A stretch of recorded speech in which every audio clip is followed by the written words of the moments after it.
Hi friends, welcome to exam theory. तो SSC MTS 2019 में total आपके 39 शिफ्टों में एग्जाम कराए गए थे। तो उसके सारे मैथ के सॉल्यूशन आपको इस चैनल पर देखने को मिलेंगे। आज हम लोग 5/8/2019 के शिफ्ट 2 के सारे मैथ के सॉल्यूशन देखने वाले हैं, तो वीडियो के अंत तक जरूर बने रहिएगा। तो अगर आप इस चैनल पर नए हैं तो हमारे चैनल को सब्सक्राइब जरूर कर ले। ये हमारा सोशल मीडिया प्लेटफॉर्म है, आप हमसे यहाँ भी जुड़ सकते हैं। इसके लिंक आपको इस वीडियो के डिस्क्रिप्शन बॉक्स में मिल जाएंगे। और इस वीडियो को अपने दोस्तों के साथ शेयर करना बिल्कुल भी नहीं भूलिएगा। तो ये जो है टोटल आपके जो है इतने शिफ्टों में एमटीएस 2019 के एग्जाम कराए गए थे, जिसके 2/8/2019 के सारे शिफ्टों के सॉल्यूशन और 5/8/2019 के शिफ्ट 1 के सॉल्यूशन सारे जो है इस चैनल पर करा दिए गए। तो ये सारे वीडियो आप हमारे चैनल के प्लेलिस्ट में जाकर देख सकते हैं। आज हम लोग 5/8/2019 के शिफ्ट 2 के सारे मैथ के सॉल्यूशन देखने वाले। तो चलिए बढ़ते हैं आज के प्रश्नों की ओर। तो देखेंगे आज का पहला प्रश्न। यहाँ पे बोला गया है कि किसी विद्यालय में कितने छात्र हैं? 150 छात्र हैं। फिर बोला जा रहा है कि लड़के तथा लड़कियों का अनुपात जो है कितना दिया गया है? 4:1 है। तो विद्यालयों में लड़के तथा लड़कियों की संख्या के बीच जो है मध्यानुपाती क्या है? तो सबसे पहले क्या करेंगे, यहाँ पर लड़के तथा लड़कियों का अनुपात निकाल लेंगे, यानी कि बॉयज और गर्ल का क्या कर लेंगे, नंबर ऑफ संख्या निकाल लेंगे। यानी कि टोटल नंबर कितना दिया गया स्टूडेंट का? 150 स्टूडेंट है। अनुपात में कितना दिया गया? 4:1 दिया गया। तो टोटल जो है अनुपात में कितना यूनिट है? 5 यूनिट है। टोटल कितना है? 5 यूनिट है। जोड़ेंगे तो कितना हो जाएगा? 5 यूनिट। 5 यूनिट बराबर जो है क्या दिया गया? 150 छात्र दिया गया है। यानी कि 1 यूनिट का वैल्यू आपका कितना आ जाएगा? 5 से काटेंगे तो 5 तिया 15, यानी कि 30 आ जाएगा। 1 यूनिट का वैल्यू आपका कितना आ जाएगा? 30 आपका आ जाएगा। तो यहाँ पर बॉयज का यहाँ पर जो है नंबर ऑफ बॉयज आपका कितना हो जाएगा? बॉयज की संख्या तो क्या करेंगे? 4 में 30 गुना करेंगे। क्या करेंगे? 30 को मल्टीप्लाई करेंगे तो आपका बॉयज कितना आ जाएगा? तो 4 तिया 12, यानी कि 120 जो है कितनी है? बॉयज है। और गर्ल्स में क्या करेंगे? गर्ल्स में भी जो है 30 से मल्टीप्लाई करेंगे 1 यूनिट में, तो आपका कितना आ जाएगा? गर्ल्स 30 है। तो मध्यानुपाती निकालने का फॉर्मूला क्या होता है? √AB। क्या होता है आपका? √AB होता है। तो आपको ध्यान रखना ये कि मध्यानुपाती का क्या होता है? √AB होता है। ए में जो है ए क्या मान लेंगे? बॉयज का नंबर मान लेंगे, और बी को क्या मान लेंगे? यहाँ पर गर्ल का नंबर मान लेंगे। जो आपका √AB करने पर आएगा वही आपका क्या होगा? मध्यानुपाती होगा लड़कों और लड़कियों का। तो ए का वैल्यू जो आपका कितना आया, यानी कि बॉयज का यहाँ पर कितना आया? 120 आया। तो यहाँ पे क्या लिख देंगे? 120 लिख देंगे।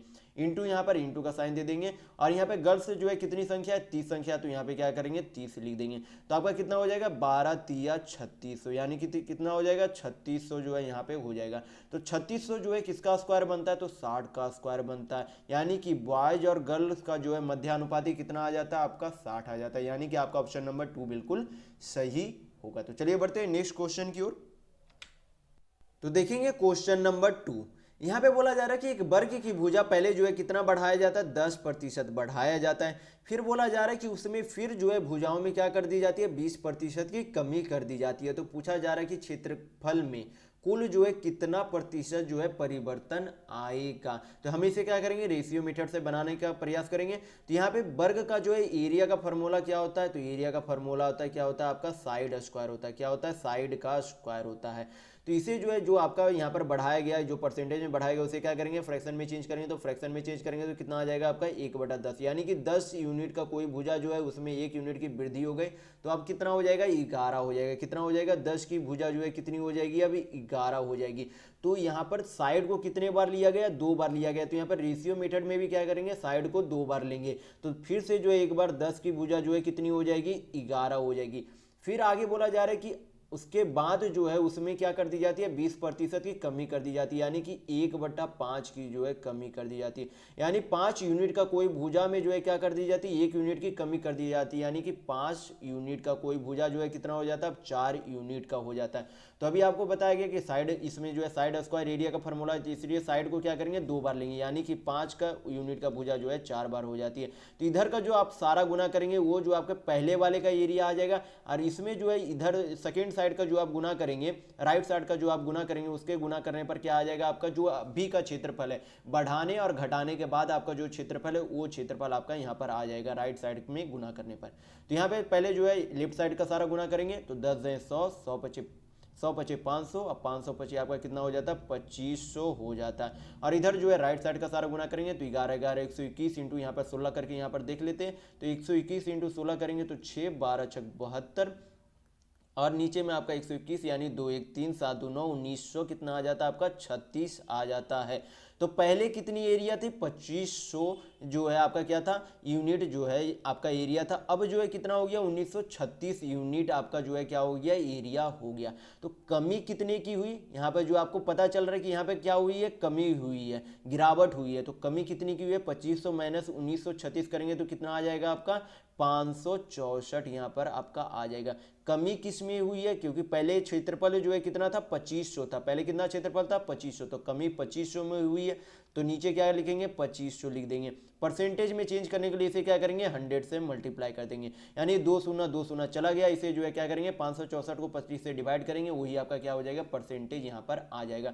तो 25 दूनी 50 हो जाता है, फिर 64 बचेगा तो 25 दूनी 50, फिर 14 बचेगा तो 140, 25 बचे 125, 15 आपका कितना हो जाएगा, 5 यहाँ पर फिर से आ जाएगा, यानी कि लगभग जो है 22.56 जो है आपका क्या हो जाएगा, गिरावट, यानी कि आपका यहाँ पर आंसर जो है कितना हो जाएगा, आपका ऑप्शन नंबर 4 यहाँ पर बिल्कुल सही आंसर होगा। तो चलिए बढ़ते हैं नेक्स्ट क्वेश्चन की ओर। तो देखेंगे क्वेश्चन नंबर 3। यहाँ पे बोला जा रहा है कि एक निश्चित साधारण ब्याज पर 500 रुपये की राशि जो है 2 वर्षों में कितने हो जाती है, 600 रुपया हो जाती है। 500 यहाँ पे आपका क्या दिया गया, प्रिंसिपल यानी कि मूलधन दिया गया, और 2 वर्षों में क्या हो जाती है, 600 रुपया हो जाती है। तो 600 रुपया आपका क्या दिया गया, अमाउंट यानी कि मिश्र धन दिया गया है। फिर आगे बोला जा रहा है कि यदि ब्याज दर को जो है आधा कर दिया जाता है तो 500 रुपये की राशि जो है 2 वर्षों में कितनी हो जाएगी। तो सबसे पहले जो आपको क्या होना चाहिए, फॉर्मूला पता होना चाहिए कि क्या होता है, P into R into T by 100 equal to जो आपका क्या हो जाता है, ESI यानी कि सिंपल इंटरेस्ट हो जाता है। तो P से आपका प्रिंसिपल यानी कि मूलधन, R से रेट यानी कि दर, T से समय, ESI यानी कि सिंपल इंटरेस्ट मतलब कि हिंदी में क्या हो जाता है, आपका साधारण ब्याज होता है। तो प्रिंसिपल पहले में कितना दिया गया, 500, तो यहाँ से आपको क्या पता चल जाएगा, रेट पता करना है हमें। तो रेट को जो है यहाँ पे क्या करेंगे, R से यहाँ पे डिनोट कर देंगे। टी जो है यहाँ पे यानी कि समय कितना दिया गया, 2 वर्ष दिया गया, तो 2 वर्ष लिख देंगे। नीचे 100 से क्या कर देंगे, डिवाइड कर देंगे। सिंपल इंटरेस्ट यानी कि साधारण ब्याज जो है क्या करेंगे, 600 में से जब 500 को माइनस करेंगे तो आपका क्या निकल जाएगा, सिंपल इंटरेस्ट यानी कि साधारण ब्याज निकल जाता है। सिंपल इंटरेस्ट निकालने के लिए क्या किया जाता है, अमाउंट माइनस प्रिंसिपल किया जाता है। तो यहाँ पे अमाउंट कितना था, तो 600 था। प्रिंसिपल यानी कि मूलधन कितना था, 500 था। तो आपका क्या निकल जाएगा, सिंपल इंटरेस्ट निकल जाएगा, यानी कि सिंपल इंटरेस्ट कितना आ गया, 100 रुपये। तो सिंपल इंटरेस्ट यहाँ पे क्या करेंगे, 100 रुपये जो है यहाँ पे पुट कर देंगे। तो 2 शून्य चला गया, 5 दूनी 10, 10 से जो है 1 शून्य चला गया, यानी कि आपका रेट जो है कितना आ गया, 10% आ गया। तो 10% जो आपको से रेट नहीं पूछा जा रहा। फिर यहाँ पे बोला गया था कि आपका जो है ब्याज दर बाद में जो है जो आपका रेट है उसे आधा कर दिया गया। फिर जो है 500 रुपये पर 2 वर्ष का जो है ब्याज कितना होगा। तो ब्याज भी नहीं पूछा जा रहा है, यहाँ पे क्या पूछा जा रहा है, मिश्र धन यानी कि अमाउंट, नया अमाउंट पूछा जा रहा है। तो क्या करेंगे, जो आपका ब्याज निकलेगा उसे क्या करेंगे, प्रिंसिपल यानी कि मूलधन 500 रुपये में जोड़ देंगे। तो प्रिंसिपल आपका कितना दिया गया, 500 दिया गया। रेट आपका कितना है, 10% है। 10% का आधा कितना हो जाएगा, 5%। कितने समय के लिए दिया गया, 2 वर्षों के लिए दिया गया। बटा क्या करेंगे, 100 से यहाँ पे डिवाइड कर देंगे। 2 शून्य चला गया, 5 पचे 25 दूनी 50 आपका जो है नया इंटरेस्ट यानी कि नया आपका सिंपल इंटरेस्ट आ गया। तो नया प्रिंसिपल आपका कितना था, 500 था। उसमें जो है ब्याज कितना मिला बाद में, 50 रुपये मिला, यानी कि टोटल अमाउंट जो आपका कितना हो जाएगा, यानी कि मिश्र धन क्या हो जाएगा, 500 प्लस 50 हो जाएगा। यानी कि टोटल रुपये जो है उसे अब जो है कितना वापस करना है, 550 रुपये। कितने रुपये, 550 रुपये, यानी कि आपका ऑप्शन नंबर सी बिल्कुल सही होगा। तो अमाउंट आपको यहाँ पर से पता चल जाएगा। तो ये आपको ये फॉर्मूला जो हमेशा याद रखना है सिंपल इंटरेस्ट में। तो चलिए बढ़ते हैं नेक्स्ट क्वेश्चन की ओर। तो देखेंगे क्वेश्चन नंबर 4। यहाँ पे बोला जा रहा है कि 36 छात्रों के समूह का जो औसत वजन कितना है, 23 वर्ष है। फिर बोला जा रहा है कि 22 वर्ष की औसत आयु वाले 4 छात्र जो है समूह छोड़कर चले जाते, क्या समूह छोड़कर चले जाते हैं। फिर बोला जा रहा है कि नए समूह की औसत आयु क्या है। तो क्या करेंगे, 36 में 23 को मल्टीप्लाई करेंगे और 22 में से क्या करेंगे, 4 को मल्टीप्लाई करेंगे। 36 में से 23 को मल्टीप्लाई करने पर जितना आएगा उसको 22 में से 4 मल्टीप्लाई करके घटा देंगे।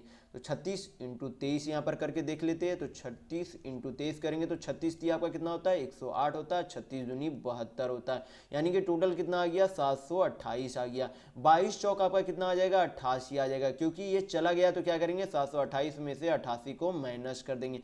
तो माइनस करने पर आपका कितना आता है, तो यहाँ पर जो आपका कितना आ जाएगा, यहाँ पर सॉरी यहाँ पे 7 1 आपका 8 होता है।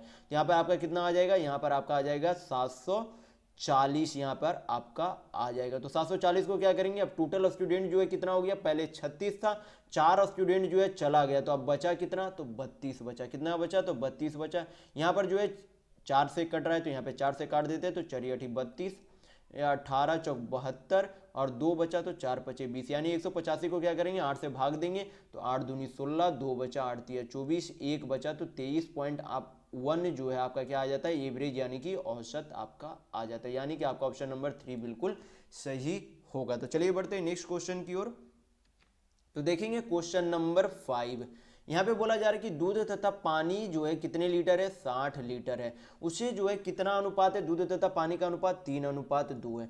फिर बोला जा रहा है कि यदि हम दूध तथा पानी की मात्रा जो है 1:1 करना चाहे तब मिश्रण में जो है कितना पानी और मिलाया जाना चाहिए। तो सबसे पहले क्या करेंगे कि कितना दूध और कितना पानी था, यानी कि मिल्क कितना था, वाटर कितना था। टोटल यहाँ पर जो है यूनिट में कितना है, 3 2 5 है, यानी कि 5 यूनिट बराबर जो है यहाँ पर कितना दिया गया, 60 लीटर दिया गया। तो 1 यूनिट का आपसे वैल्यू निकल जाएगा, तो 1 यूनिट बराबर कितना आ गया, 12 25 60। तो यहाँ पर 3 से जब मल्टीप्लाई कर देंगे 12 को, तो आपका क्या निकल जाएगा, दूध यानी कि आपका जो है मिल्क निकल जाएगा। तो 12 तिया 36 लीटर जो है क्या हो गया, मिल्क हो गया। जब 2 में 12 को मल्टीप्लाई करेंगे तो आपका क्या निकल जाएगा, पानी यानी कि वाटर निकल जाएगा। तो 12 दूनी 24 से आपका क्या हो गया, पानी हो गया। लेकिन अब उसे करना किस अनुपात में, 1:1 में करना, और हमें मिलाना क्या है, पानी मिलाना है। तो हमें पता चल रहा है कि दूध में जो है कोई भी परिवर्तन नहीं आई है, जितनी दूध पहले थी अब भी दूध उतनी है, यानी कि 36 लीटर यहाँ भी था तो 36 लीटर आपका क्या होगा, दूसरे अनुपात में भी आपका दूध की मात्रा कितनी होगी, 36 लीटर होगी। यानी कि 1 यूनिट बराबर जो है दूसरे अनुपात का 1 यूनिट बराबर जो है कितना हो जाता है, 36 लीटर हो जाता है। तो 1 यूनिट बराबर अगर यहाँ पर 36 लीटर है तो इसके भी 1 यूनिट बराबर कितना हो जाएगा, 36 लीटर हो जाएगा। यानी कि दूसरे में पानी जो है कितना अब है, 36 लीटर है। पहले कितना था, 24 लीटर था, अब कितना हो गया, 36 लीटर हो गया। तो उसमें जो है पानी कितना मिलाया गया होगा, तो 36 - 24 करेंगे तो आपका क्या निकल जाएगा कि पानी दूसरे अनुपात में जो है कितना मिलाया गया। तो 36 - 24 करेंगे तो कितना आ जाएगा, 12 आ जाएगा। यानी कि उसमें कितना मिलाया गया था, पानी जो है 12 लीटर मिलाया गया था। यानी कि आपका ऑप्शन नंबर 4 बिल्कुल सही होगा। तो चलिए बढ़ते हैं नेक्स्ट क्वेश्चन की ओर। तो देखेंगे क्वेश्चन नंबर 6। यहाँ पे जो है आपका सिंप्लीफिकेशन का क्वेश्चन है। बॉड मास थ्योरम जो आपको पता होना चाहिए, बॉड मास थ्योरम से ये जो है सिंप्लीफिकेशन सारे हल होते हैं। तो बॉड मास थ्योरम आपको हमेशा पता होना चाहिए। तो यहाँ पे बी से ब्रैकेट हो जाता है, ओ से ऑफ यानी कि हिंदी में क्या होता है, डी से डिवाइड होता है, एम से मल्टीप्लाई, ए से ऐड यानी कि जोड़ होता है, ए से सब्ट्रैक्ट यानी कि घटा होता है। तो यहाँ पे सबसे पहले क्या करेंगे, यहाँ पर जो है ब्रैकेट का सारा हल कर लेंगे। तो 4 दूनी 8, 8 में से 3 गया, कितना हो जाता है आपका 5। यहाँ पर जो है कितना हो गया, ये ब्रैकेट के अंदर का सारा 5 हो गया। यहाँ से यहाँ तक जो है सारा हल करके यहाँ पर लिख लेंगे। तो जब 36 को जो है क्या करेंगे, 36 में जब भाग को जो है हटाया जाएगा, गुना में चेंज किया जाएगा तो क्या हो जाएगा, 8 नीचे में चला जाएगा। यानी कि आपका जो है इस तरीके से हो जाएगा 36/8 × 4। फिर प्लस जो आगे क्या करेंगे, 2 भाग का यहाँ पर साइन है तो 4 कहाँ चला जाएगा, नीचे की ओर चला जाएगा। माइनस का साइन है तो यहाँ पे माइनस का साइन रहने देंगे। 1 प्लस यहाँ पे जो ऑफ का साइन है तो ऑफ जो है पहले हल होता है, तो यहाँ पे क्या कर देंगे, 5 तिया 15। यहाँ पर भाग का साइन था, ब्रैकेट का सारा हल अंदर करने पर जो है कितना आया, तो 5 आया। माइनस का साइन है तो माइनस का साइन दे देंगे, -3 दिया गया। बाकी सारा जो है क्या करेंगे, यहाँ पर हल कर लेंगे। यहाँ पे कितना हो जाएगा, 4 दूनी 8, 2 से काटेंगे 36 को तो 18 दूनी 36 आ जाएगा। और यहाँ पर कितना हो जाएगा, 5 तिया 15। आगे जो यहाँ पे हल करके लिखते हैं, 2/4 -1 प्लस आपका 15 को 5 से भाग देंगे तो 5 तिया 15 -3 है, यानी कि +3 -3 क्या हो गया, कट गया।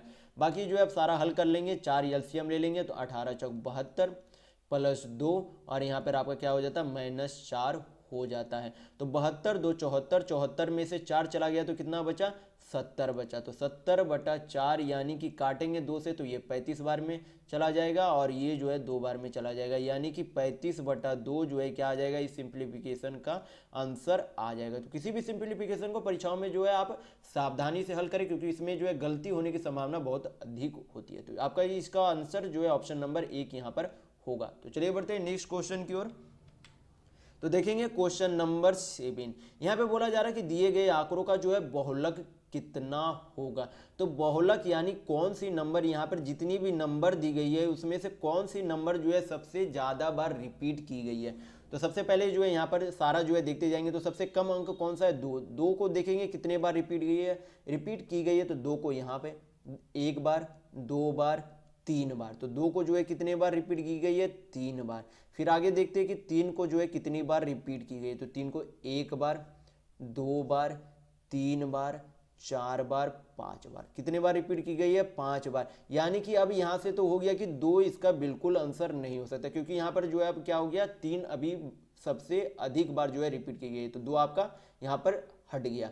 तो आगे देखेंगे कि 4 जो है कितनी बार रिपीट की गई, तो 4 1 बार, 2 बार, और यहाँ पर 3 बार और 4 बार। तो 4 को जो है 4 बार रिपीट की गई, यानी कि आपका 4 भी नहीं हो सकता आंसर। फिर आगे देखेंगे कि 5 को जो है कितनी बार रिपीट की गई, तो 5 को 1 बार, 2 बार, और सिर्फ आपके जो है 2 बार रिपीट की गई, यानी कि आपका 5 भी आंसर नहीं हो सकता। और 6 भी जो है मात्र 1 बार यहाँ पर आया, यानी कि आपका आंसर जो है क्या हो जाएगा, 3 हो जाएगा। क्या हो जाएगा आपका आंसर जो है यहाँ पर, आपका आंसर कितना होगा, 3 जो है आपका यहाँ पर आंसर होगा, क्योंकि 3 जो है सबसे अधिक बार रिपीट की गई है। तो बहुलक में आपको हमेशा ध्यान रखना है कि जितने भी आपको नंबर दी गई है उसमें से कौन सा नंबर जो आपको सबसे अधिक बार उसमें रिपीट की जा रही है, वही आपका क्या होता है, बहुलक होता है।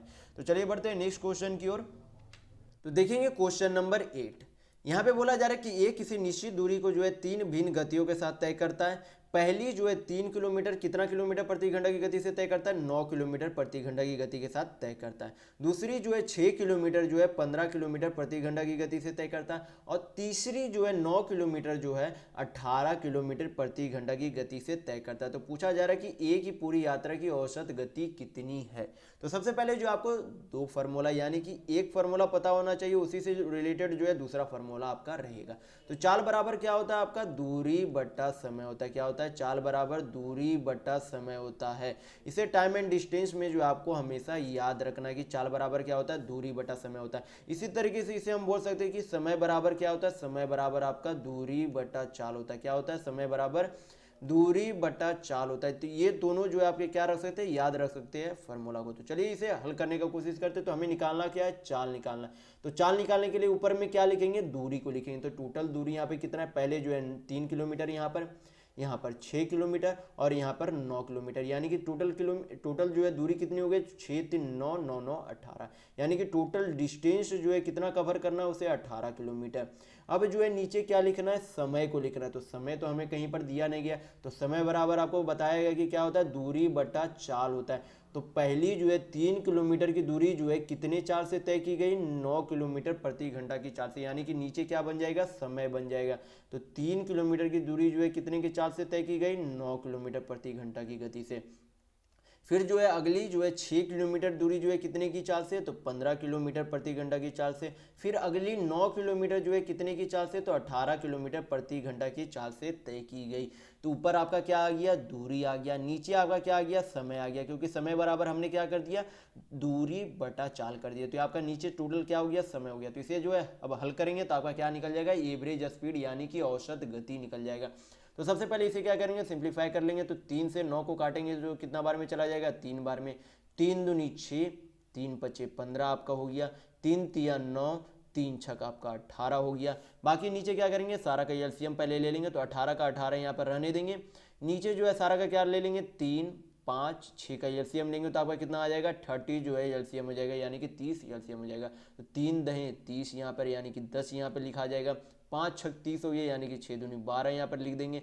6 पचे 30 हो गया, यानी कि 5 आपका 5 तिया 15 हो जाएगा, यानी कि 30 जो है कहाँ चला जाएगा, ऊपर चला जाएगा, यानी कि 18 × 30 बटा नीचे जो है सारा जोड़ेंगे तो आपका क्या चलाएगा, नीचे में चलाएगा, यानी 10 12 22 15 आपका कितना हो जाता है, 37 हो जाता है, यानी कि आपका कितना हो जाएगा, 18 तिया 54, यानी कि 540 बटा 37 किलोमीटर प्रति घंटा होगा। यानी कि आपका चाल जो है कितना आ जाएगा, औसत 540 बटा 37 किलोमीटर प्रति घंटा, यानी कि आपका ऑप्शन नंबर 2 बिल्कुल सही होगा। तो आपको ये फार्मूला, ये दोनों फार्मूला जो आप याद रख सकते हैं, या फिर आप एक फार्मूला भी याद रखेंगे तो आपका काम चल जाएगा। तो चलिए बढ़ते हैं नेक्स्ट क्वेश्चन की ओर। तो देखेंगे क्वेश्चन नंबर 9। यहाँ पे बोला जा रहा है कि किसी वस्तु के अंकित मूल्य तथा विक्रय मूल्य का अनुपात जो है कितना है, 12:7 है। यानी कि 12 आपका क्या है, मार्क प्राइस यानी कि अंकित मूल्य है, और 7 आपका क्या है, एसपी यानी कि विक्रय मूल्य है। तो आपको यहाँ पर जो है पूछा क्या जा रहा है, छूट प्रतिशत पूछा जा रहा है। यानी कि कोई सामान जो है अंकित कितना किया गया था, 12 यूनिट जो अंकित किया गया था, लेकिन जो उसे बेच कितना में दिया गया, 7 यूनिट में बेच दिया गया। तो छूट कितना का दिया गया होगा, तो जितना दोनों का अंतर होगा क्या हो जाएगा, वही आपका छूट दी गई है। यानी कि 12 माइनस 7 करेंगे तो आपका कितना आ जाएगा, 5, यानी कि 5 का छूट दी गई। तो छूट हमेशा किस में दी जाती है, मार्क प्राइस यानी कि अंकित मूल्य में छूट दी जाती है। तो अंकित मूल्य में छूट जाती है तो नीचे क्या लिखेंगे, 12 लिख देंगे। परसेंटेज में इसे चेंज करना है तो क्या करेंगे, 100 से मल्टीप्लाई करेंगे। तो बाकी सारा क्या करेंगे, अब हल कर देंगे तो आपका परसेंटेज छूट का निकल जाएगा। तो 4 तिया 12, 25 चौक 100, यानी कि 25 25 आपका कितना आ गया, 125/3। तो इक्वल टू में जो आपका कितना आ जाएगा, 3 चौक 12, 3 1 2 बचा, तो 3 छक 18, 3 7 21, लगभग जो आपका 61.67% आपका क्या हो जाएगा, छूट यानी कि डिस्काउंट आपका कितना हो जाएगा, 41.67%, यानी कि आपका ऑप्शन नंबर 4 बिल्कुल सही होगा। तो चलिए बढ़ते हैं नेक्स्ट क्वेश्चन की ओर। तो देखेंगे क्वेश्चन नंबर 10। यहाँ पे बोला जा रहा है कि वस्तु ए और बी के लागत मूल्य जो है कितना है, 1200 रुपये और 1600 रुपये है। तो ए और बी का जो है क्या दिया गया, सीपी दिया गया, दोनों का क्या दिया गया, सीपी यानी कि लागत मूल्य दिया गया ए और बी का। फिर बोला गया कि ए का जो है विक्रय मूल्य कितना है, 1380 रुपया है, तथा दोनों वस्तुओं पर जो है बेचने पर कुल लाभ कितना चाहता है, वो 25% लाभ चाहता है। तो बी को जो है कितने लाभ पर जो है बेचना चाहिए उसे। तो ए का जो है, ए और बी का सीपी जो है कितना दिया गया, सीपी आपका दिया गया ए का 1200 दिया गया और बी का कितना दिया गया, 1600 दिया गया। और एसपी जो है ए का कितना दिया गया, एसपी यानी कि यहाँ पर विक्रय मूल्य, विक्रय मूल्य आपका ए का कितना दिया गया, 1380 रुपये दिया गया। तो यहाँ पर लाभ जो है ए को जो है कितना लाभ मिल गया, तो 1380 में से 1200 को जो है माइनस करेंगे तो ए को जो है लाभ आपका प्राप्त हो जाएगा, यानी कि 180 रुपया जो है ए को लाभ मिल चुका है।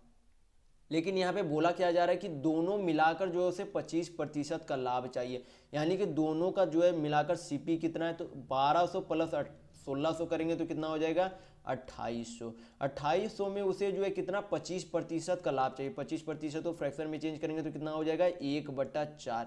तो हमें जितना सीपी है उसका क्या चाहिए, 1/4 जो है लाभ चाहिए। तो 4 से काटेंगे 2800 को तो कितना बार में चला जाएगा, 700 बार में, यानी कुछ उसे जो है टोटल 700 रुपये का लाभ चाहिए। लेकिन ए को जब बेचा तो उसे मात्र 180 रुपये का लाभ हुआ, हमें चाहिए कितना, 700 का लाभ। तो 700 में से 180 को माइनस करेंगे तो आपका क्या निकल जाएगा, बी को जो है उतना लाभ प्राप्त करना पड़ेगा।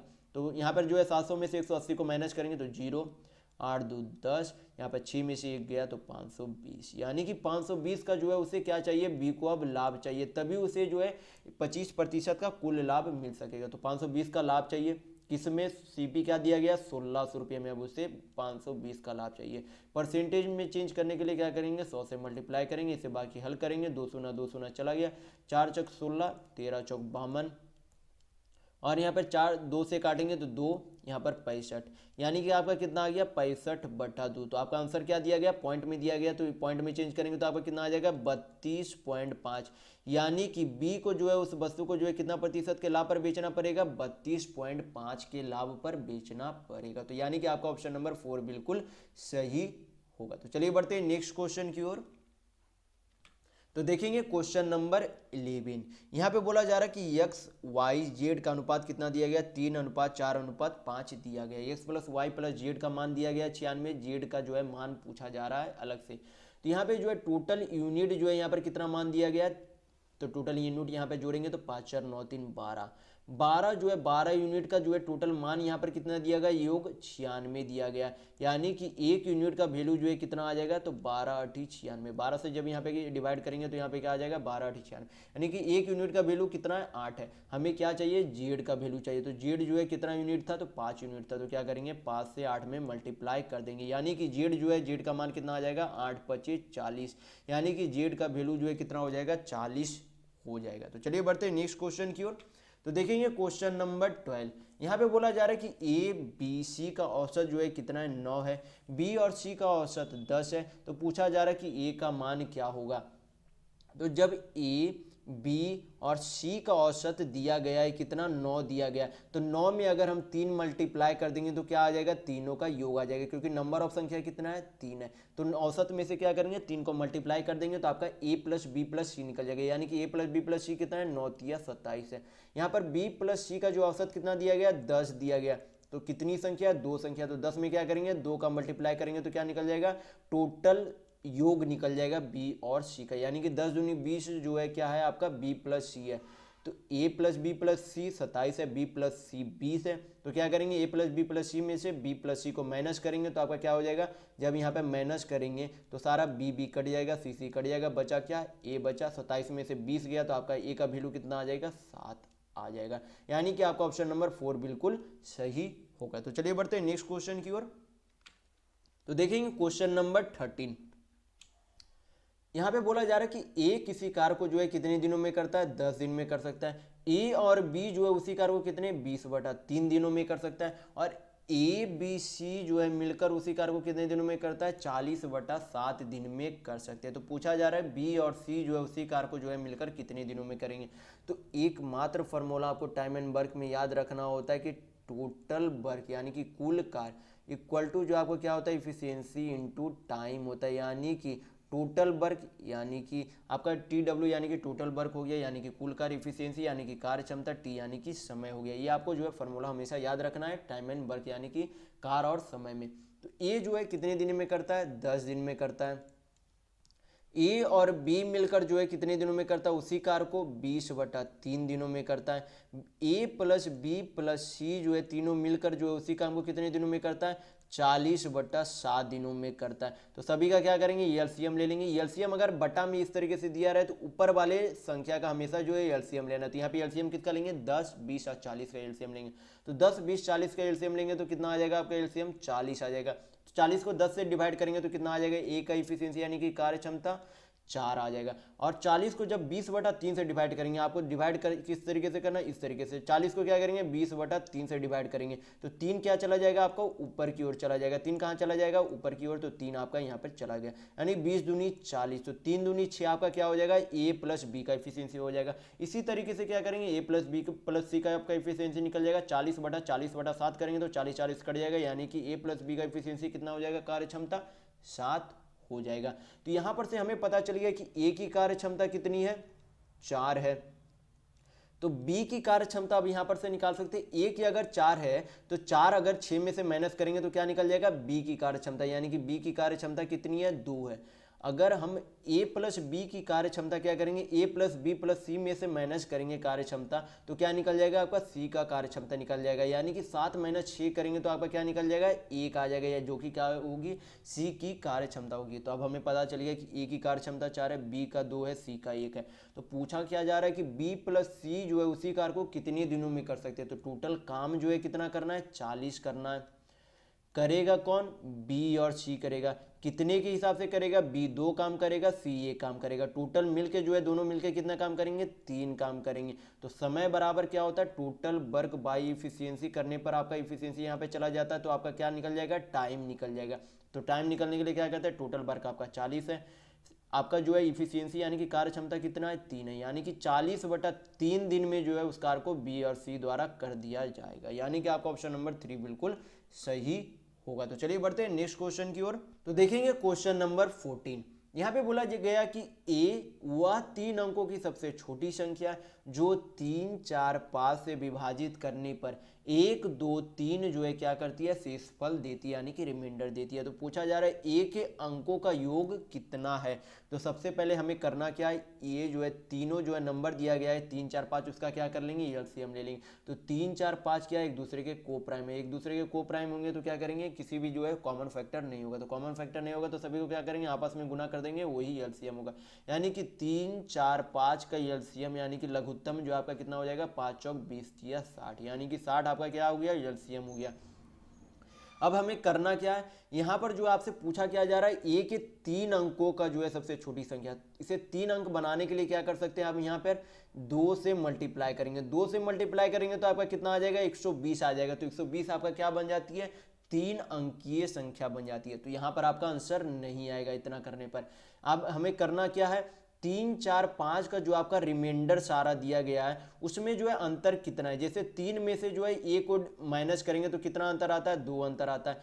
4 में से जब 2 को माइनस करेंगे तो अंतर कितना आता है, तो 2 आता है। 5 में से 3 को माइनस करेंगे तो आपका अंतर कितना आता है, 2 अंतर आता है। तो सभी में कितना अंतर है, 2 अंतर है। तो यहाँ पे क्या करेंगे, 2 को जो है माइनस कर देंगे। क्या कर देंगे, 2 को माइनस कर देंगे, वही आपका क्या हो जाएगी, संख्या हो जाएगी। यानी कि 60 दूनी 120 माइनस 2 करेंगे तो कितना आ जाएगा, 118 आ जाएगा आपका आंसर।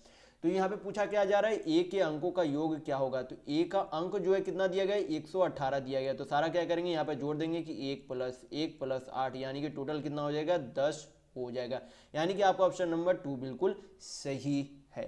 यहाँ पर जो आप चेक भी कर सकते हैं कि 3 से भाग देने पर एक शेषफल आ रहा है या नहीं, कि यह संख्या ये सही है या गलत है। तो 3 से जो 118 को भाग करके एक बार चेक करके भी देख लेंगे। तो 3 3 9, 2 बचता है, 3 9 27, तो सही है, एक रिमाइंडर बच रहा है। 4 से भाग करके देख लेंगे तो 4 दूनी 8, 3 4 9 36, तो 2 रिमाइंडर आपका बच जाएगा। 5 से डिवाइड करेंगे तो आपका इकाई अंक जो है यहाँ पर क्या हो जाएगा, इकाई अंक यानी कि 3 बच जाता है। तो आपको जो है एक बार चेक कर लेना भी होता है कि यहाँ पर इस जो है नंबर आपका जो आया वो सही है या नहीं। तो यहाँ पर जो आपका बिल्कुल सही 118 नंबर है। तो यहाँ पर आपका ऑप्शन नंबर जो है 2 बिल्कुल सही होगा। तो चलिए बढ़ते हैं नेक्स्ट क्वेश्चन की ओर। तो देखेंगे क्वेश्चन नंबर 15। यहाँ पे बोला जा रहा है कि D5 आपका कौन सा, ये वाले अंक है, और D3 कौन है, ये है। तो D5 D3 के तापमान से जो है कितने प्रतिशत अधिक है, किससे, D3 से। D3 जो है कितना है, 30 है।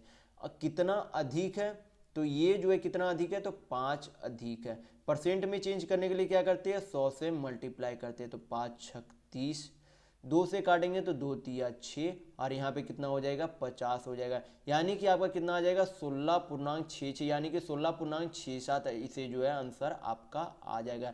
यानी कि आपका ऑप्शन नंबर 4 बिल्कुल सही होगा। तो चलिए बढ़ते हैं नेक्स्ट क्वेश्चन की ओर।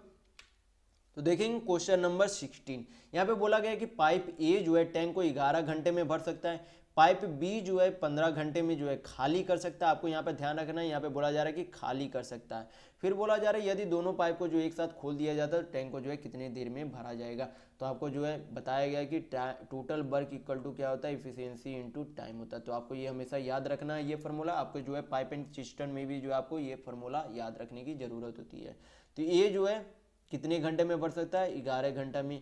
बी जो है कितने घंटे में खाली कर सकता है, तो 15 घंटे में खाली कर सकता है। दोनों का एलसीएम कितना हो जाएगा, तो दोनों जो है एक दूसरे के क्या है, को प्राइम है, तो को प्राइम होगा तो दोनों को क्या करेंगे, एक दूसरे से सीधा मल्टीप्लाई कर देंगे। तो 11 × 15 करेंगे तो कितना आ जाएगा, 165, यानी कि दोनों का एलसीएम कितना हो गया, 165। तो 11 से 165 का भाग देंगे तो कितना आ जाएगा, 15, यानी कि ए का एफिशिएंसी यानी कि कार्य क्षमता कितना हो जाएगा, 15। 15 से 165 को भाग देंगे तो 11 आ जाएगा, यानी कि बी की जो है कार्य क्षमता कितनी हो जाएगी, 11 हो जाएगी। हमें टोटल कार्य करना कितना है, 165 करना। और बी जो है क्या कर रहा है, खाली कर रहा है, 11 के हिसाब से खाली कर रहा है। और ए जो है क्या कर रहा है, 15 के हिसाब से भर रहा है। तो अगर दोनों को चालू कर दिया जाएगा तो भरेगा कितने के हिसाब से, 15 अगर भर रहा है और 11 जो है क्या कर रहा है, खाली कर रहा है, तो भरेगा कितने के हिसाब से, मात्र 4 के हिसाब से भरेगा। तो 4 के हिसाब से भरना है, भरना कितना है, तो 165। तो 165/4 करेंगे तो आपका क्या निकल जाएगा, टाइम निकल जाएगा। तो इसे जो है टाइम में, इसे जो है घंटा और मिनट में चेंज करते हैं तो 4 × 16 यानी कि 41 घंटा आपका आ जाएगा। जो आपका बचा कितना, 1/4 बचा। क्या बचेगा, जब भाग देंगे तो आपका क्या बचेगा, 1/4 बचेगा। तो 1/4 को मिनट में चेंज करने के लिए ये जो आपका 1/4 क्या है, घंटा में, तो मिनट में चेंज करने के लिए क्या करेंगे, 60 से मल्टीप्लाई करेंगे तो 15 × 60, यानी कि 41 घंटा 15 मिनट जो है इसका क्या हो जाएगा, सही आंसर होगा। यानी कि आपका ऑप्शन नंबर 3 बिल्कुल सही होगा। तो चलिए बढ़ते हैं नेक्स्ट क्वेश्चन की ओर। तो देखेंगे क्वेश्चन नंबर 17। यहाँ पे बोला जा रहा है ए ने किसी वस्तु को कितने प्रतिशत के लाभ पर, 15% के लाभ पर कितने में बेचा गया, 1495 रुपये में बेच दिया गया। तो ये आपका क्या है, एसपी यानी कि विक्रय मूल्य है। फिर आगे बोला जा रहा है कि उसने एक अन्य वस्तु जो है खरीदी जिसका लागत मूल्य जो है पहले खरीदी गई वस्तु के बराबर है। यानी कि ए का जो वस्तु था, ये जो है पहले आपका वस्तु था, उसका जितना आपका क्रय मूल्य था उतना ही क्रय मूल्य जो है क्या है, दूसरे वस्तु का भी क्रय मूल्य है। फिर उसको बोला जा रहा है कि 10% के लाभ पर बेच दिया गया। तो पूछा जा रहा है ए ने जो है कुल कितना लाभ कमाया।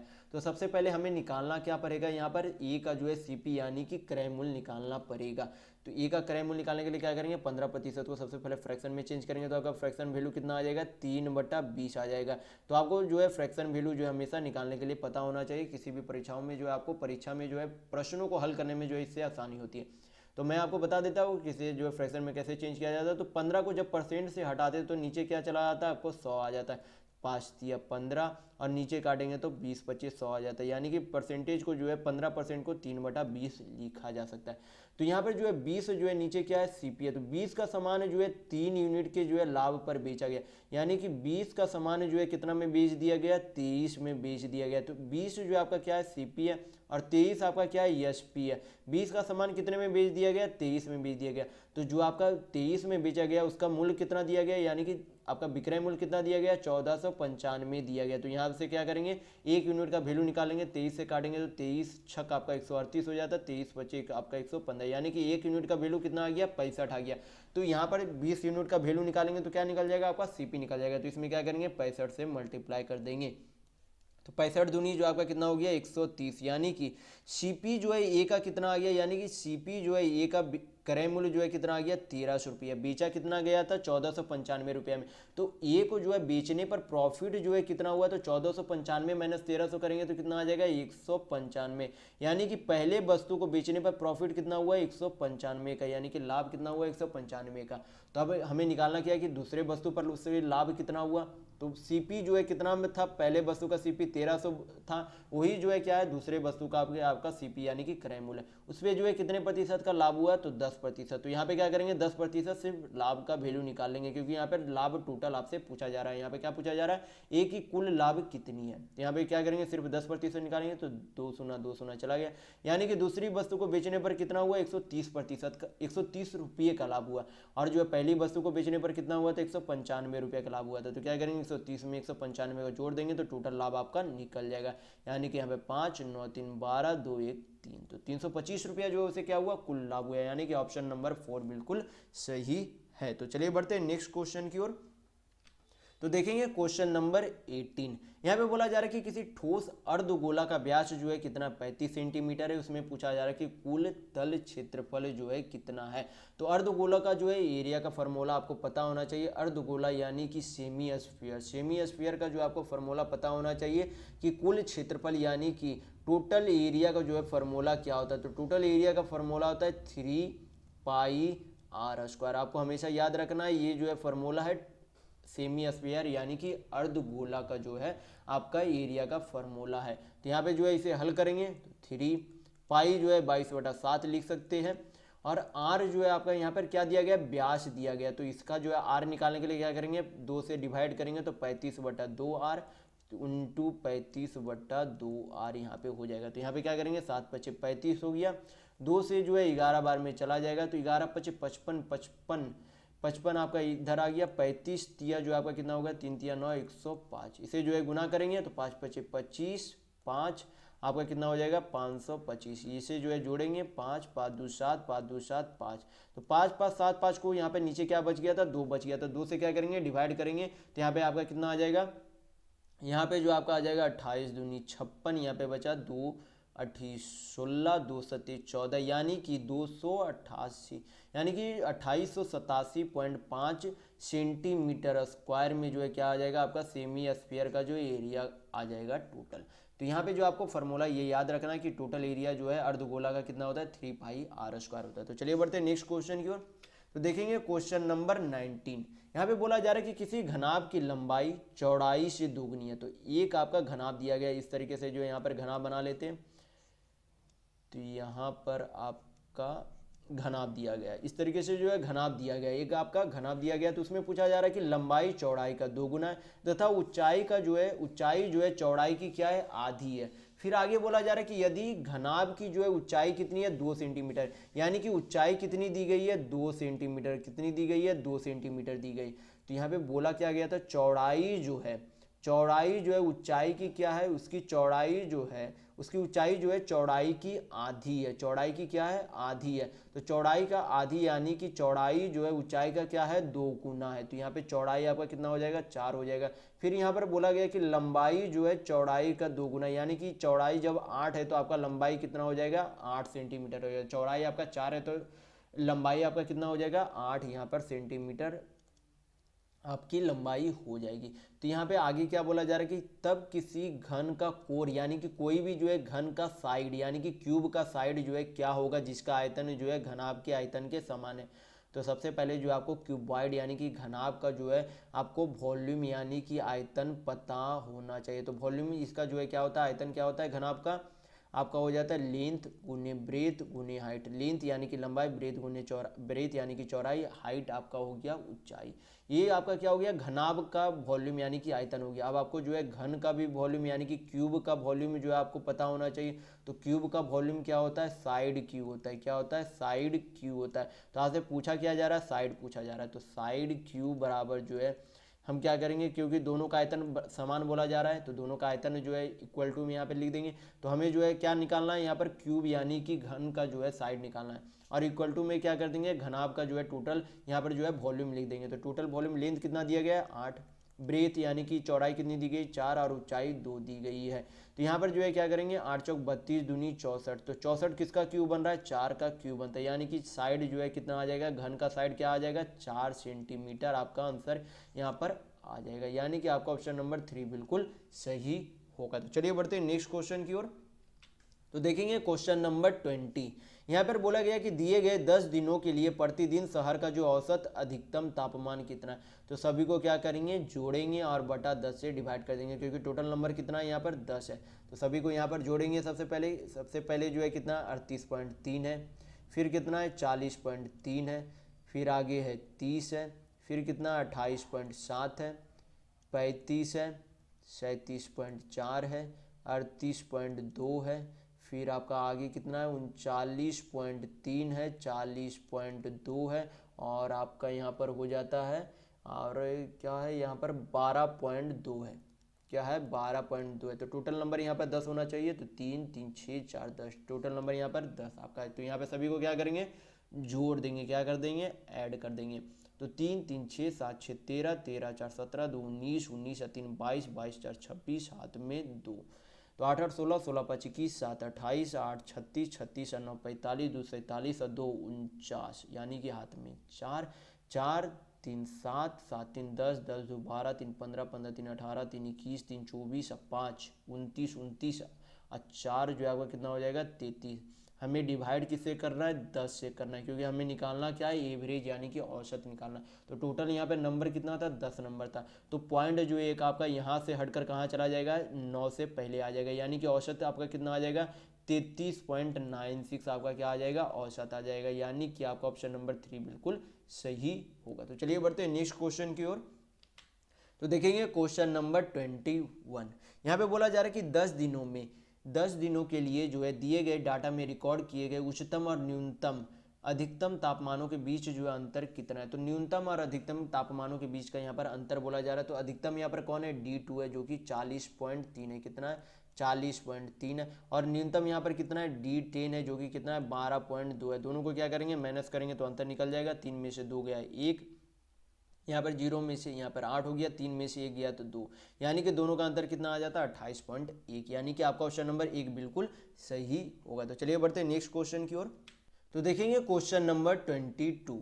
यहाँ पे बोला जा रहा है कि किसी गोले की त्रिज्या एक लंबवृत्तीय बेलन के आधार की त्रिज्या तथा ऊंचाई के बराबर है। यानी कि गोले की त्रिज्या और सिलेंडर की त्रिज्या जो है दोनों में क्या है बराबर है और आगे भी बोला गया कि उसके ऊंचाई भी जो है क्या है त्रिज्या के बराबर है यानी कि त्रिज्या के बराबर जो है क्या है ऊंचाई भी है। जो बेलन का त्रिज्या उसके बराबर क्या है ऊंचाई है और गोले के त्रिज्या भी जो है आपस में बराबर है।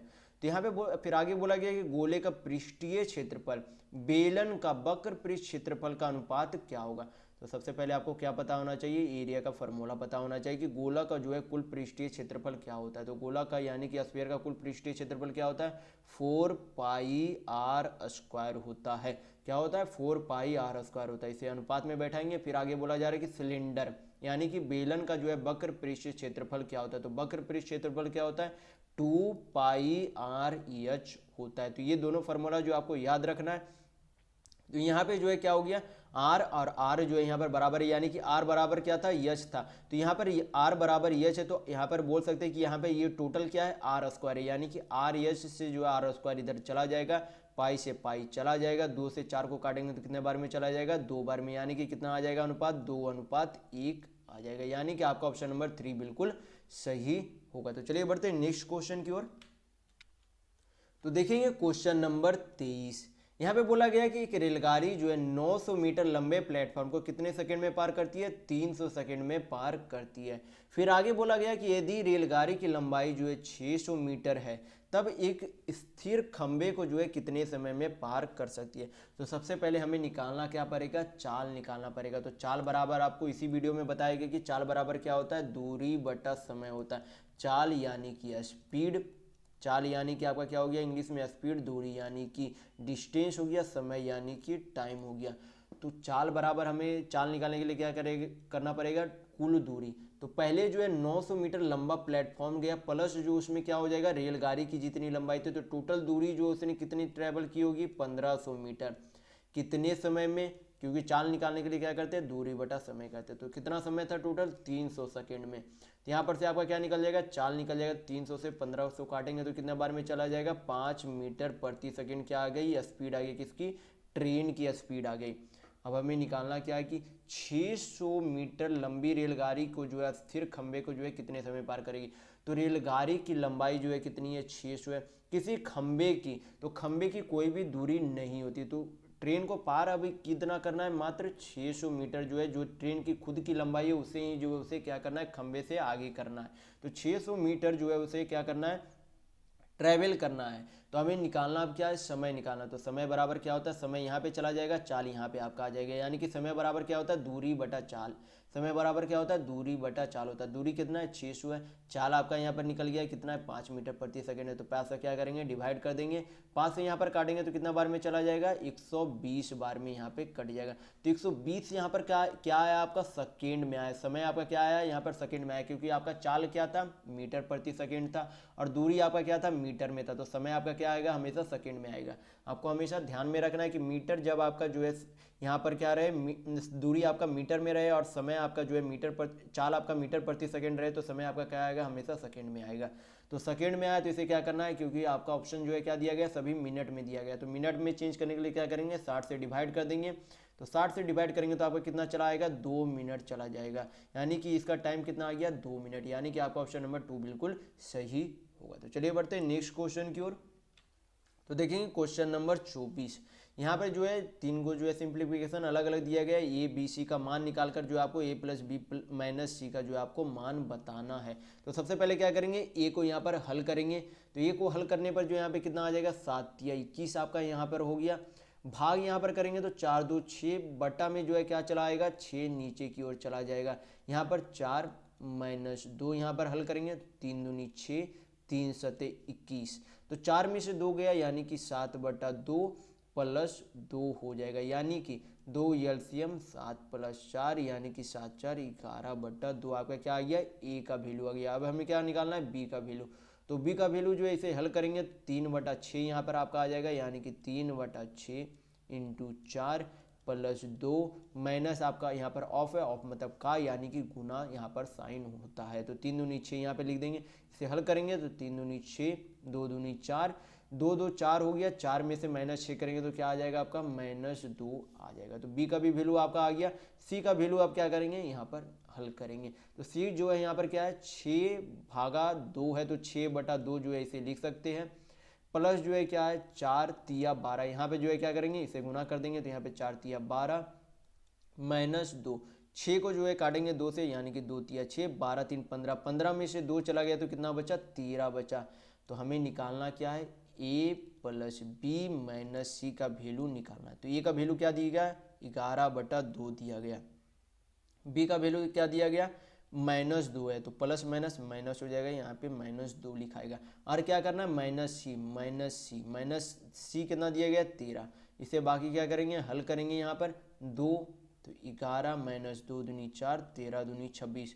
तो 26 और 4 30, 30 में से 11 चला गया, यानी कि कितना चला आएगा यहाँ पर -19 बटा 2 जो आपका क्या हो जाएगा, इस सिंप्लीफिकेशन का आंसर हो जाएगा। तो चलिए बढ़ते हैं नेक्स्ट क्वेश्चन की ओर।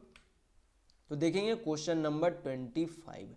यहाँ पे बोला जा रहा है कि वार्षिक रूप से संयोजित किसी राशि को चक्रवृद्धि ब्याज पर जो है निवेश किया जाता है, 3 वर्षों के पश्चात जो है कितना बढ़कर जो है कितना हो जाता है 1000 रुपये, और 4 वर्षों के बाद जो है कितना हो जाता है 1100 हो जाती है। तो प्रति वर्ष जो है ब्याज की दर कितनी है, तो समय में अंतर कितना है, 1 वर्ष का अंतर है। तो समय में जब 1 वर्ष का अंतर है तो कुछ नहीं, जो आपका अमाउंट यानी कि मिश्र धन दिया गया उसका जो है क्या करें अंतर निकाल ले। तो अंतर कितना है, जब आपको जो हमेशा ध्यान रखना है कि 1 वर्ष समय आपका क्या दिया रहे 1 वर्ष का अंतर रहे, तभी आप जो है इस तरीके से इसे निकाल सकते हैं। तो 1 वर्ष का अंतर दिया गया तो इस तरीके से निकालेंगे। तो यहाँ पे जो है क्या करेंगे 1100 माइनस 1000 करेंगे तो दोनों का अंतर कितना है 100 है। जो आपका पिछले वर्ष का जो आपका अमाउंट यानी कि मिश्र धन दिया गया उसे क्या करेंगे नीचे की ओर लिख देंगे। रेट आपको निकालना है यानी कि परसेंटेज में निकालना है, तो इसे परसेंटेज निकालने के लिए 100 से मल्टीप्लाई कर देंगे। 2 शून्य चला गया, 1 शून्य चला गया, यानी कि रेट आपका कितना आ जाएगा 10% आपका आ जाएगा, यानी कि आपका ऑप्शन नंबर 2 बिल्कुल सही होगा। तो चलिए इस वीडियो में बस इतना ही। अगर आपको वीडियो पसंद आए तो लाइक कीजिएगा, नए हैं तो चैनल को सब्सक्राइब जरूर कर लीजिएगा। ये हमारा सोशल मीडिया प्लेटफॉर्म है, आप हमसे यहाँ भी जुड़ सकते हैं। इसके लिंक आपको इस वीडियो के डिस्क्रिप्शन बॉक्स में मिल जाएंगे, और इस वीडियो को अपने दोस्तों के साथ शेयर करना बिल्कुल भी नहीं भूलिएगा। तो चलिए इस वीडियो में बस इतना ही, मिलते हैं अगले वीडियो में, तब तक के लिए धन्यवाद।